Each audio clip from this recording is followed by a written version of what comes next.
কি করে সাজলি এমন বলবি শিমুল? কি করে সাজলি আমায় বলবি পলাশ? কটা দিন আগেও ছিলি নিঃস্ব হয়ে।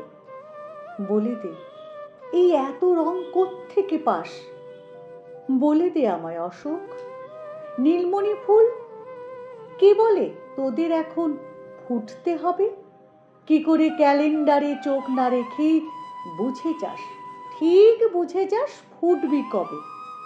শুধু কি তোরাই নাকি বাগান বিলাস অথবা শীর্ণ কোনো সজনে ডালু?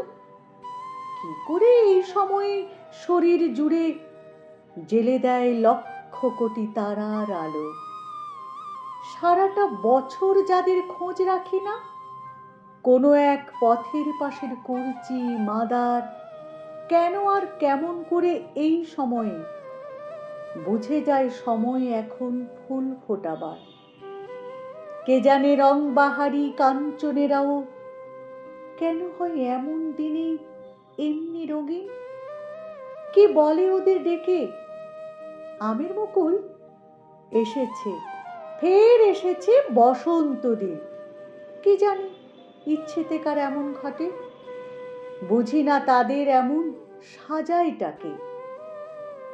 যদি পাই খোঁজটুকু তার একটি বারো, আমি ঠিক একটি কথাই বলবো তাকে, যেভাবে শেখাও ওদের রঙিন হতে, আমাদের আজ সেটুকুই দাও শিখিয়ে। বলো না কোন সে জাদু মন্ত্র বলে ওরা হয় রঙিন কারোর রং না নিয়ে? শুধু চাই শিখতে সেটুক, আর কিছু নয়। যদি দাও চিনিয়ে নিজের রংগুলোকে, দেখো ঠিক সে রং দিয়েই ফেলবো মুছে যা কিছু চিহ্ন দুঃখের এবং শোকের।